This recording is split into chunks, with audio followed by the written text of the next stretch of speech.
Como a inovação pode enfrentar a crise?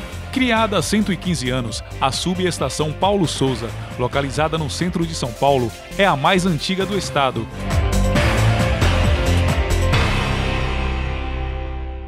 Grandes feitos da engenharia brasileira são a exploração de petróleo em águas profundas e a descoberta das reservas da camada do pré-sal.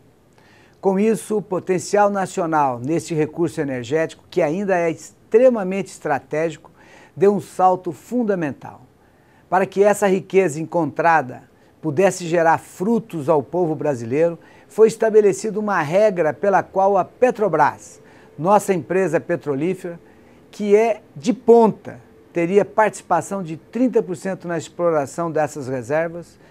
Isto é mais do que justo, pois só existe o acesso a esse petróleo graças aos investimentos feitos pela Petrobras. E o modelo não é restritivo, pois as empresas privadas, inclusive estrangeiras, podem entrar em até 70%. Mesmo assim, o projeto de lei 4.567 muda esse modelo de partilha, como ficou conhecido. Essa alteração vai contra o interesse nacional e precisamos lutar para que ela não aconteça. Afinal, o pré-sal é nosso.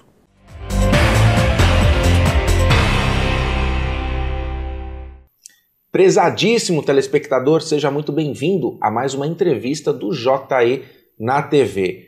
E o tema de hoje, extremamente importante: como a inovação pode enfrentar a crise e como o profissional da engenharia atua em meio a tudo isso, já que ele é sim um profissional inovador e também está aí enfrentando esta crise.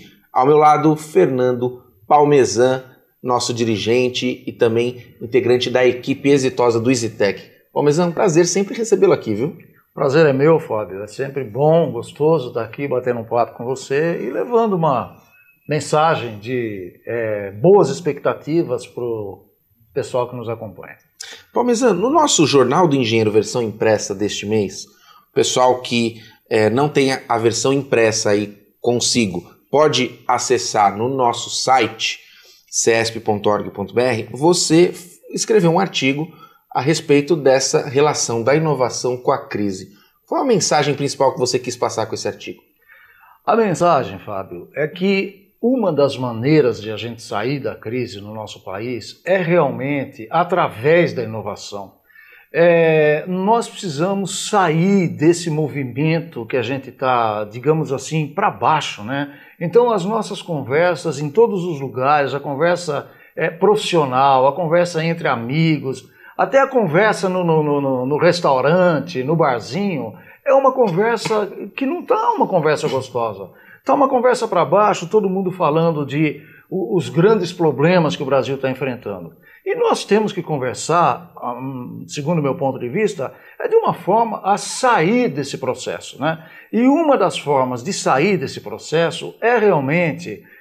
uma das formas, evidentemente, é através da engenharia e é através da inovação. Então, esta é a mensagem principal que a gente está colocando nesse momento. Acho que é importante também, Palmesan, a gente conceituar a questão da inovação, porque ela não passa pura e simplesmente por fazer algo novo, mas principalmente algo que é viável para o momento. E tem aquele conceito também mercadológico. Por quê? Ele é útil?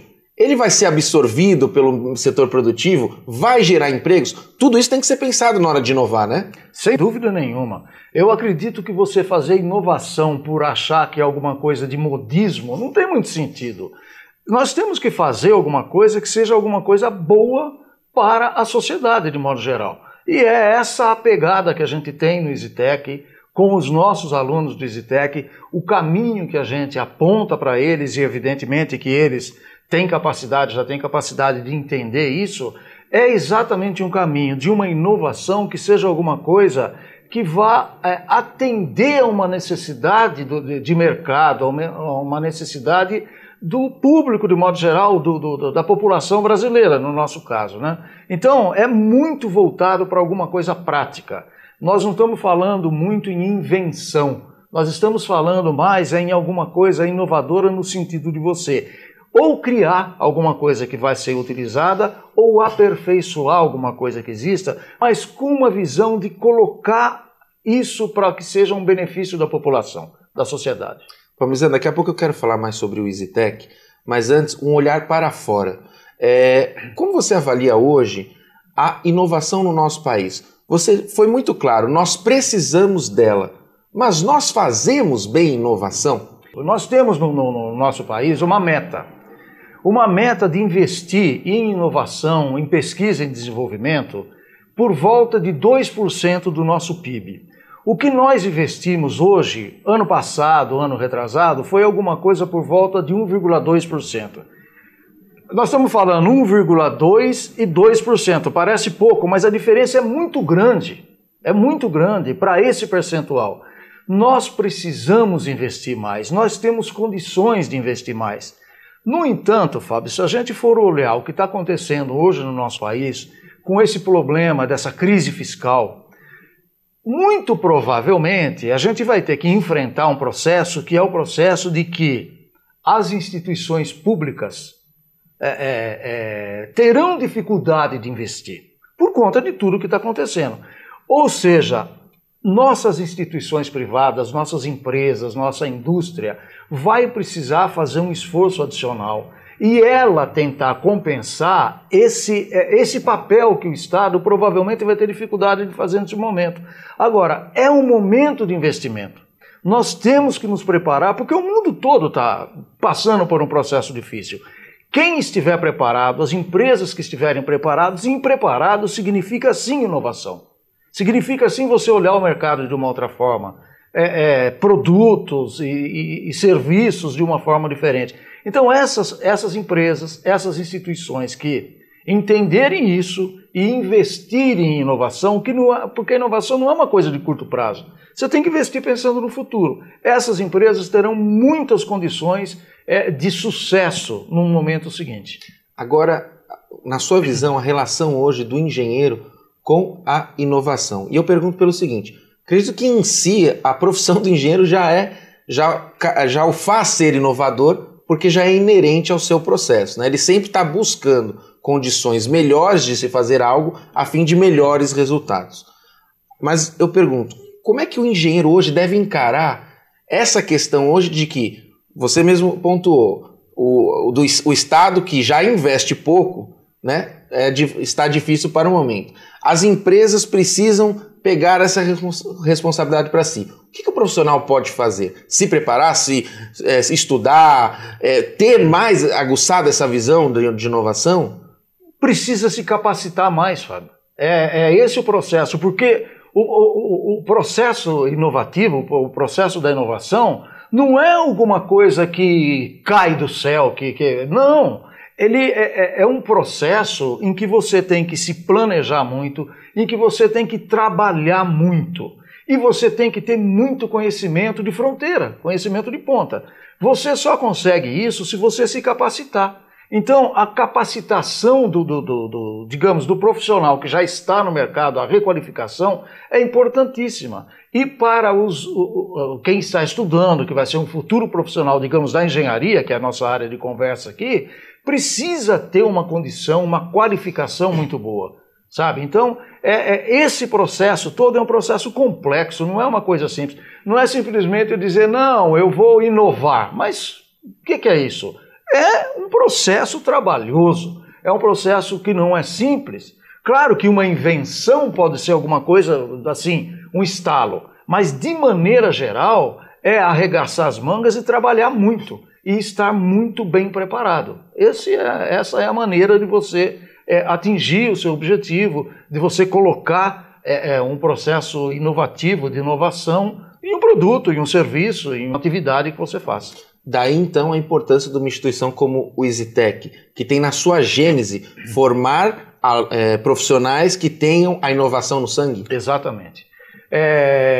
Os estudantes do EasyTech, eles, além de serem altamente capacitados naquelas matérias técnicas da engenharia, eles têm uma carga horária de cálculo, de química, de física muito superior à maioria das instituições de ensino de engenharia. mesmo aquelas instituições já renomadas, conhecidas. Então, o estudante do EasyTech ele vai ter uma capacidade técnica muito grande, mas além disso, ele tem muito conhecimento de empreendedorismo, muita informação nessa área, sabe? Para que ele possa realmente ser uma pessoa que vá ter condições de responder àquilo que a sociedade está precisando. Porque o curso de Engenharia de Inovação, que foi criado pelo Sindicato dos Engenheiros, ele foi pensado dessa maneira. É um nicho que nós precisamos atender. Nós não vamos conseguir, muito dificilmente a gente vai conseguir avançar o processo, no Brasil, um processo melhor de requalificação, um processo socialmente bom e estável, se a gente não tiver a inovação fazendo parte da nossa discussão, a inovação fazendo parte assim inerente das nossas empresas. Tem que ser alguma coisa que os nossos empresários, o nosso país de maneira geral, entenda da necessidade. Não é modismo, é necessidade para a sobrevivência. Parmesan, você é um militante animado com a causa da educação continuada, né? E depois da graduação, o profissional não tem que descansar no quesito estudo, né? Mas eu quero voltar um pouquinho no ensino médio, por exemplo, que agora está se debatendo tanto a reforma. Eu queria saber se não seria o ponto da gente já aproveitar que está se abrindo o debate para ver que conceitos de inovação nas diversas disciplinas a gente poderia colocar no ensino médio. Será que isso ajudaria também a sociedade como um todo a pensar de um jeito diferente? Fábio, claro que ajudaria. Eu acho que num momento de mudança como esse que a gente está passando, em que a gente está revendo o nosso processo de educação, digamos assim, essa discussão é muito importante. Eu me lembro, Fábio, que há muito pouco tempo atrás, digamos assim, 4 ou 5 anos atrás, eu analisei, li um artigo e me atentei para aquilo lá. Um processo que acontece na Alemanha, estava acontecendo naquele momento, em que os alemães estavam achando que tinha pouco engenheiro sendo formado. E inovação tem muito a ver com a área de engenharia. O que foi feito na Alemanha? Desde os primeiros anos da escola, do início da pré-escola, os alunos tinham noções de inovação, noções de engenharia, para que aquela nova população que seria formada pudesse, muitos deles, migrar para a área de engenharia. Entendeu? Isso num país que forma muito mais engenheiros do que o Brasil. Isso num país que tem uma qualidade de educação bastante razoável, digamos assim, né? Eu acredito até que, em alguns casos, melhor que a nossa. Então, nós temos que enfrentar essa discussão, Fábio. Nós temos, sim, que colocar desde o processo inicial de educação das nossas crianças, nós temos que colocar essa ideia. Perfeito.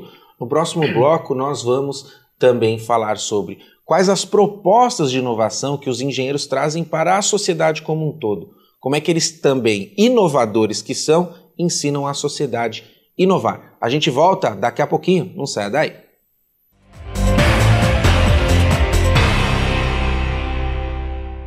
Sua ART pode beneficiar o Sindicato dos Engenheiros. Ao preencher o formulário da ART, não esqueça de anotar o código 068 no campo Entidade de Classe. Com isso, você destina 16% do valor para o CESP. Fique atento, o campo não pode estar preenchido previamente. Apoio Cultural, Conselho Regional de Engenharia e Agronomia do Estado de São Paulo.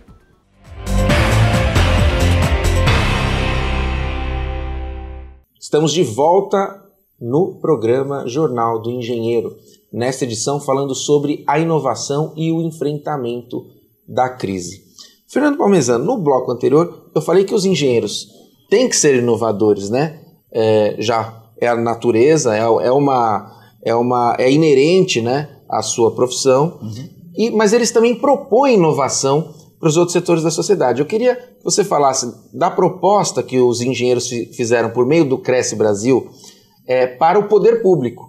Ou seja, diversas áreas mapeadas, né, e nevrálgicas para a sociedade, como mobilidade, né, saneamento, áreas importantíssimas que os engenheiros deram a sua contribuição. Olha, eu acho que dá para fazer melhor e mais apropriado para a realidade aqui. Como é que foi isso?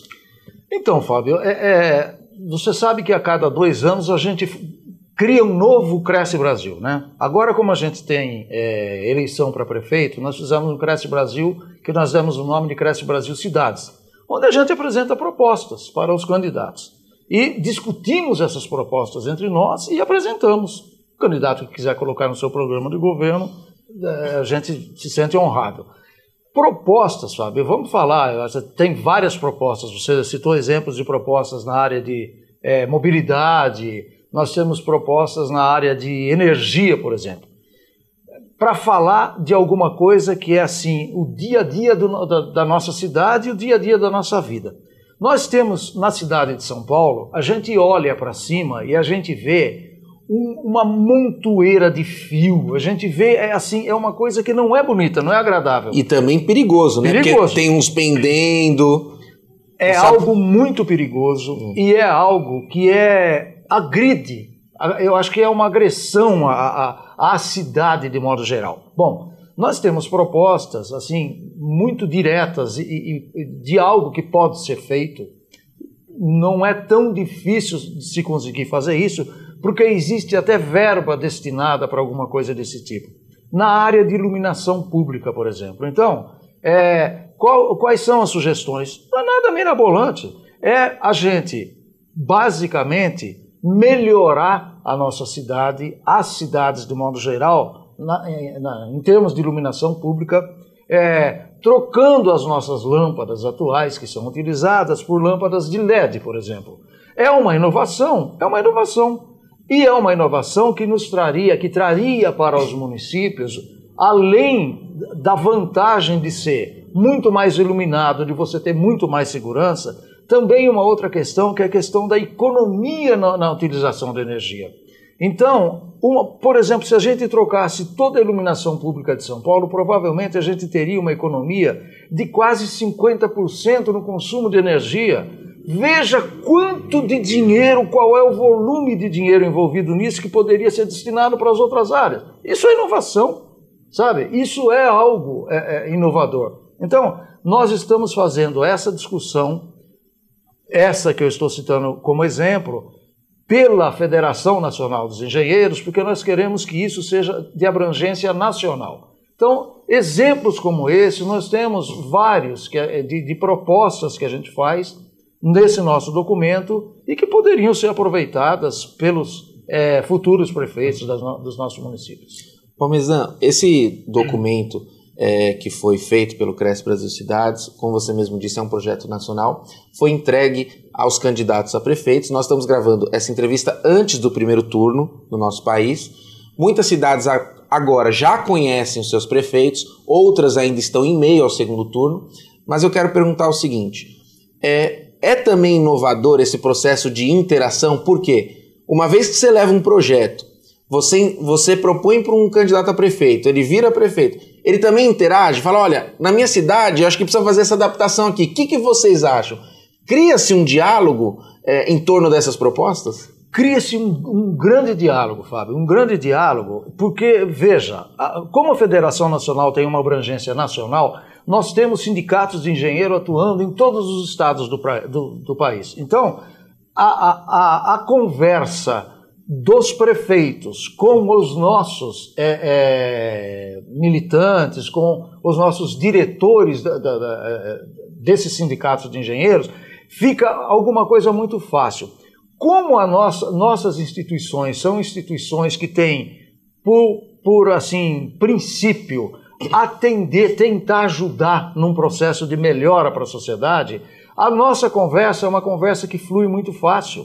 Então, muitos dos atuais candidatos, muitos daqueles que serão eleitos no primeiro turno e aqueles que vão para o segundo turno e serão eleitos no segundo turno, nos procuram para fazer essa conversa. Esse processo é um processo que está ficando cada vez mais difundido no país.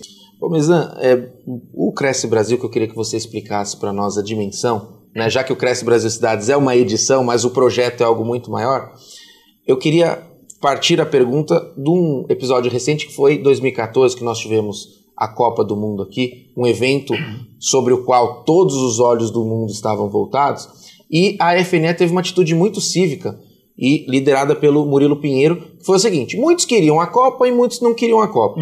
A federação pensou óbvio, se vai ter a Copa, o estádio tem que estar bom, as cidades têm que estar preparadas, então bora fazer vários seminários nas sedes e debater infraestrutura urbana, vamos visitar estádio, o que vocês estão precisando de técnicos? Se vai acontecer ou não, é uma decisão do país, democrática, as instituições têm que operar nisso. Mas essa atitude da FNE é um símbolo do que é o Cresce Brasil, né? Eu queria que você explicasse esse projeto. Na questão da Copa, isso ficou muito claro, o nosso posicionamento.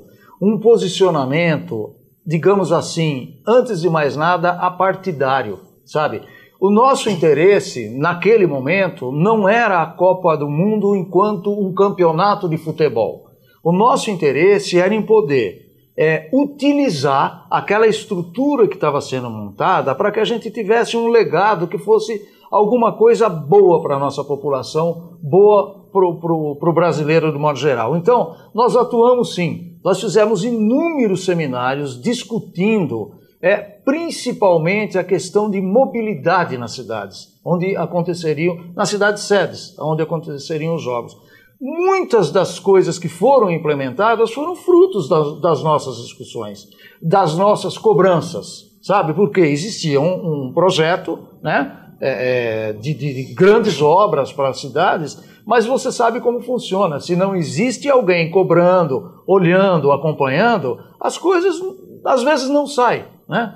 Precisa de um pouco de pressão. Nós fizemos essa pressão e eu posso dizer para você que foi um trabalho que a gente reputa como um trabalho bem feito e um trabalho que trouxe fruto. Então, é um exemplo de uma atuação do nosso projeto Cresce Brasil, que vem desde 2006, de alguma maneira interferindo para que a engenharia, de modo geral, possa ter uma atuação positiva, propositiva. Então a gente propõe e cobra, sabe? Propõe e cobra, porque você sabe como engenheiro funciona, né? Engenheiro quer ver a obra pronta, né? Então nós vamos atrás, a gente quer ver a coisa acontecendo. Começan, muito obrigado, viu? Valeu, Fábio. Obrigado a você. E se você quiser saber mais do EasyTech, acesse o site dessa instituição de ensino e saiba o que ela oferece, não só na graduação, mas também na pós-graduação, quais são os caminhos que ela aponta para você profissional. E também você pode conhecer mais o projeto Cresce Brasil, da Federação Nacional dos Engenheiros. O site está no seu vídeo. O lema desse projeto já dá o tema dele: mais engenharia, mais desenvolvimento. E você acompanha ainda mais notícias aqui no Jornal do Engenheiro, porque ele não acabou. Um forte abraço e até breve!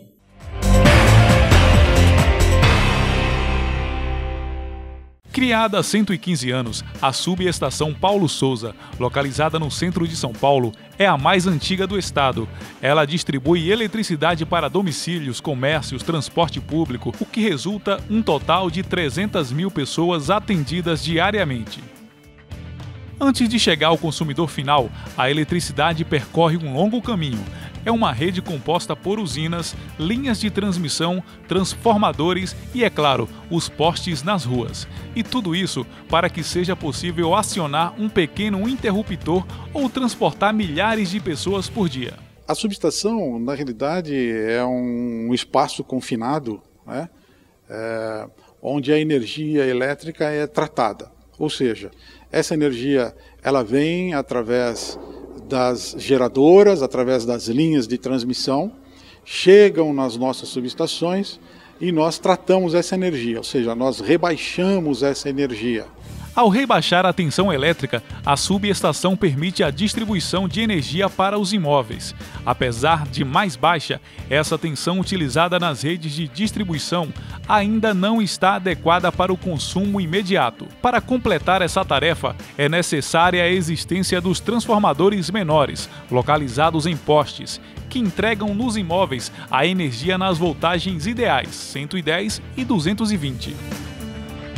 Por vezes, a subestação também precisa elevar a tensão elétrica, assim evita a perda excessiva de energia. Um equipamento desse, ele dura em média entre 35 e 50 anos. É como se fosse um veículo nosso, um carro, né? Dependendo do cuidado que você tem, fazer as manutenções periódicas e tal, ele dura bastante, dura mesmo. A subestação Paula Souza passou por um processo de modernização. Hoje, depois de 2 anos e cerca de 40 milhões de reais investidos, ela possui o que existe de mais moderno em sistema de distribuição elétrica. Atualmente, a subestação ocupa uma área coberta de 200 metros quadrados, 3 vezes menos do que antes dos novos investimentos. Outro grande avanço ocorreu no sistema de comunicação deste complexo, que conta com mais de 15 quilômetros de cabo de fibra ótica e equipamentos remotos. Esse cérebro que aqui está na nossa frente, que é a tela de interface, né, nós chamamos de IHM, Interface Homem-Máquina. É a mesma tela que nós temos disponível lá na nossa central de operações, lá na nossa sede da ES Brasil, que fica em Barueri. Todas as informações são compiladas, né, são concatenadas para esse cérebro, e daqui elas são organizadas e levadas para a nossa central de operação, onde lá os operadores e analistas analisam os fatos, analisam alguma ocorrência, alguma informação, alguma grandeza elétrica e tomam alguma decisão, alguma intervenção com relação à subestação, caso necessite. A reportagem também ouviu o presidente do CESP, Murilo Pinheiro, que é engenheiro elétrico. Para ele, o setor de energia passa por uma constante evolução tecnológica, e isso faz com que o profissional da engenharia conquiste ainda mais protagonismo. A importância das pessoas, a importância do profissional, da expertise, do engenheiro nesta construção de uma usina, em particular essa Paula Souza, que você está citando, é fundamental. Na verdade, nós temos o engenheiro eletricista, tem o engenheiro mecânico, tem o engenheiro civil. Aí tem uma junção da engenharia. É fundamental que nós tenhamos profissionais especializados, profissionais que possam contribuir para a melhoria de qualidade da cidade. Qualidade não só de energia, qualidade de vida. Com tudo isso, na próxima vez que acendermos uma lâmpada ou embarcarmos no metrô, vale lembrar que milhares de profissionais estão constantemente trabalhando para que o nosso dia a dia continue iluminado e para que a vida nas cidades não pare. Para saber mais informações sobre este e outros temas, acesse o nosso portal na internet.